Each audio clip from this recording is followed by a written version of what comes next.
This is a state of learning. And this is a state of learning that I've noticed a lot of people aren't in. And I've noticed especially people who are experiencing chronic pain are not in because the pain itself is perceived as a threat. This cycle of the actual pain itself being this thing that triggers a response. And then there's more tension and reaction. And then that feels threatening too. So, how can we break out of this? And this is where somatic work can be very helpful. And it's, again, learning and new perceptions and revisiting how we are perceiving something and revisiting how we react and organize our bodies based on our perceptions. So when we look at pain, when we look at chronic pain, and this is an invitation to do our best to actually look at what's troubling us. You have a tremendous capacity to heal, and you witness this all the time. When you get a cut or a bruise, even when you break a bone, you watch yourself get better. Admittedly, I'm being a little bit of a cheerleader here and stating this obvious thing because, look, if you're experiencing chronic pain, then even though I'm pointing out like, hey, look, your body can heal, you might be thinking, cool, dude, that's great that you're telling me that, but my body is not healing. So thanks for those examples that aren't relevant to me at all. And with chronic pain, we can find ourselves in these cycles. The pain is presenting itself. It sucks. It's not pleasant. We have some sort of reaction to it. And maybe we're able to distract ourselves or go on with our lives, but then it comes back. We're, one, having this unpleasant experience all the time. We're having it over and over and over and over again, which is depriving us of having other experiences of the infinite things we can pay attention to in the world around us, in our lives, in our relationships. This one is on repeat, and it's not a fun one. So I want to acknowledge that. And I also am going to use that example as a practical way to maybe get out of this cycle. So I'm going to present a lot of theory here as to what could be going on and ways to get out of it. But understand, even though I'm talking about theory, really what I'm talking about is practice and experience and self-perception. So everything I'm saying, I encourage you to try, see what effect it has for you. If it's interesting and you notice that it has an effect that's positive, then you can keep trying it. If not, you've got some information and you can try other things. But all of this is experiential, right? You don't learn to play the piano by just looking at videos and studying theory. You don't learn to play a sport. You get the feel of it and you do it. And what I'm talking about getting the feel of is dialoguing with your body and getting used to being in the space of listening to, valuing, and responding naturally to the information your body's presenting. So going back to that cycle, when the body perceives a threat or when the part of our body, the prefrontal cortex, perceives something in the environment to be threatening through some sort of categorization of sensory information, then really conveniently, we can activate the sympathetic nervous system that puts us into a state of muscle tension, heart rate increase, quickly assessing things and looking at things around us and deciding if the things around us are dangerous or not.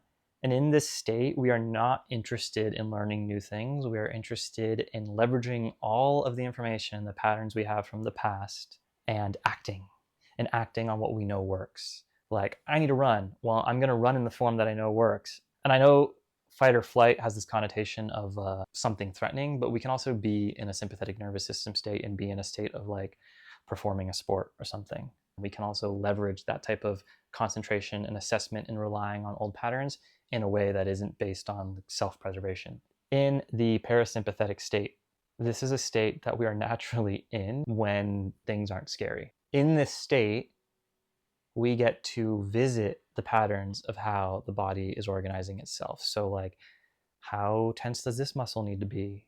When I move my balance to this, when my head moves to this side, does this muscle need to be as active? Really, really nuanced things. And you can experience this for yourself. So here are some practical steps. I like to lie on my back with my calves up on a sofa or like legs up against the wall. Lying here, starting to acknowledge all the thoughts. So kind of starting a meditation, starting to acknowledge all the thoughts that are coming, whatever these thoughts are. Be aware of the body, be aware of the breath. You might notice that, oh, the muscle's relaxing, or, oh, there's some change happening here. So this is the body adjusting and revisiting patterns that it's been in throughout whatever state of time we've not been in this really learning state. And this is important. It's important that we go into this space. It's important that we go in here and revisit these patterns and then decide if they're helpful or not, or if they're useful for the current situation or not. This is a state of learning. And this is a state of learning that I've noticed a lot of people aren't in. And I've noticed especially people who are experiencing chronic pain are not in because the pain itself is perceived as a threat. And there's tons of research on this cycle of the actual pain itself being this thing that triggers a response of the parasympathetic nervous system, the sympathetic nervous system. The sympathetic just sounds so nice, right? Like sympathy triggers that. And then there's more tension and reaction. And then that feels threatening too. So how can we break out of this? And this is where somatic work can be very helpful. And it's, again, learning and new perceptions and revisiting how we are perceiving something and revisiting how we react and organize our bodies based on our perceptions. So when we look at pain, when we look at chronic pain, and this is an invitation to do our best to actually look at what's troubling us. When we take this experience of chronic pain, whatever this thing is, a specific place in the body or the body overall, and we focus the mind on it, and be mindful that we're actually focusing the mind on it, which takes training, because we might experience the pain, and then all of a sudden there's some sort of emotion, and then there's some sort of idea and belief attached to it. So the mind is like boom, boom, boom, boom, moving all around. So it takes training, but you can get the knack of it pretty quickly, or at least be aware of it and see that it's challenging for you. And if you're an experienced meditator, or if you're an experienced dancer, athlete or something, you have an advantage because you're used to focusing your mind on specific parts of the body.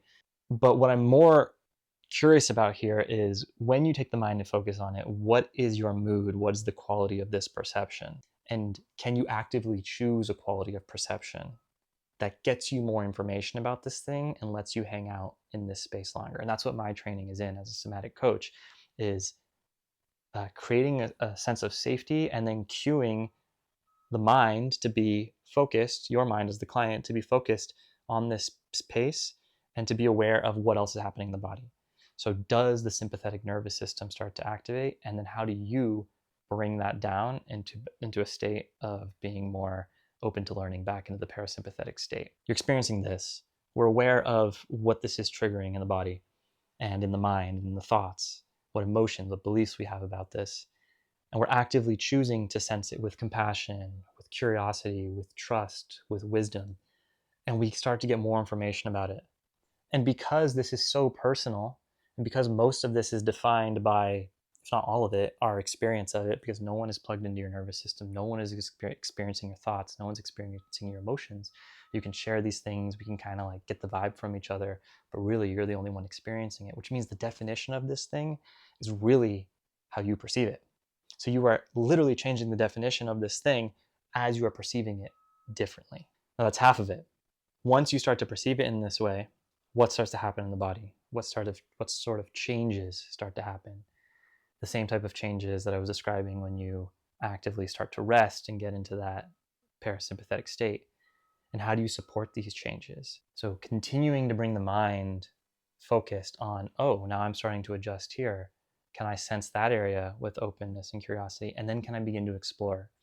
So can I use movement then to begin to explore and see new subtle ways to organize my body? And there might be this idea, you might have this idea that we need to do big movements to explore organizing.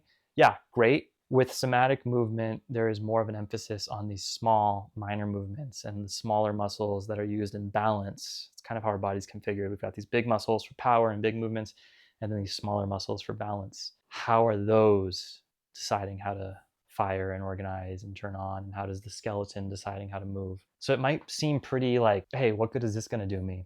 But imagine building a habit of this.